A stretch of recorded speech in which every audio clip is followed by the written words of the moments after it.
Picture this. You've been working toward a career-defining meeting for months, but the moment finally arrives, and it's scheduled for the exact same hour as your child's school play. But if you actually love your child and care deeply about your work, that advice feels incredibly hollow. No matter which path you take, you are still actively, intentionally neglecting something profoundly important to you. The philosopher Martha Nussbaum argues that the agonizing guilt you feel in a moment like this is not a failure of time management. It is actual proof of your inherent goodness. Self-help gurus sell the illusion of clean choices to help us avoid a much more painful reality. When you care deeply about multiple things, the very course of your life will inevitably force those commitments into a terrible collision. To understand why, we must look to a culture that faced these impossible moral conflicts directly: ancient Athens. The theater functioned as a vital, terrifying civic festival where the entire city gathered to process the horror of competing moral duties. Take the story of King Agamemnon. The gods command him to lead his army to Troy, but suddenly demand a horrific price to allow his ships to sail. He must sacrifice his own daughter. There is no clean choice available to him.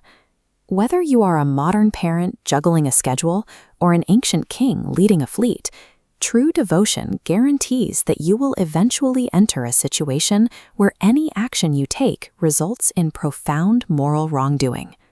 Today, we tend to think of moral character as an untouchable jewel. We assume that as long as you have internal free will, your core goodness is perfectly protected from the outside world. The Greeks saw human goodness entirely differently.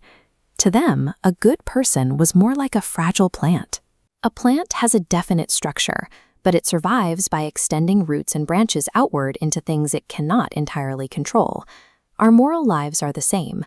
We rely completely on our connections to our family, our friends, and the surrounding political society. But if the soil turns toxic or a vital connection fails, the plant suffers. When an external pillar of your life breaks, the damage travels right back along that connection, polluting the center.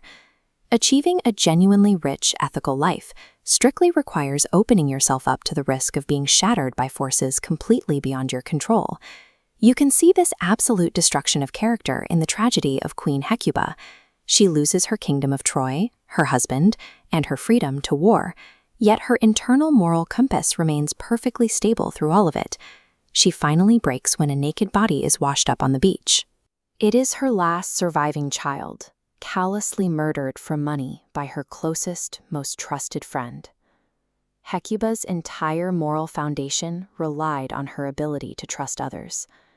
When her deepest friendship proves violently untrustworthy, her connection to humanity is severed, and she retreats into a solitary life of pure vengeance. The tragedy reveals a terrifying reality. A deeply good person can have their character polluted and destroyed by unbearable, unpreventable tragedy. This extreme personal vulnerability scales directly up to the level of political leadership. In another famous tragedy, King Creon demands absolute loyalty to the state, while Antigone demands loyalty to her family. Creon's fatal flaw is that he perceives the state as a massive, abstract entity. He completely forgets that a city is actually a complex, fragile network of vulnerable families. We see this exact dynamic repeated in modern history, particularly in how Lyndon B. Johnson handled the Vietnam War. Johnson pushed forward relentlessly out of a profound sense of duty to the abstract American state.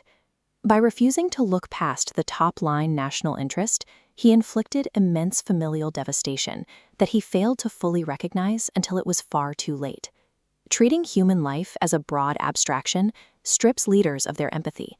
It allows them to execute devastating policies they would never inflict if they actually acknowledged the fragile human beings behind the data. When dealing with the aftermath of terrible circumstances, modern society often points to survivors like Viktor Frankl to insist that we always control our attitude.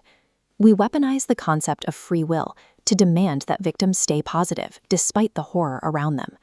But Nussbaum issues a stark warning about this mindset. Claiming people in misery are fine just because they possess free will is a pernicious lie. We tell ourselves this story so we don't have to look at their suffering with compassion.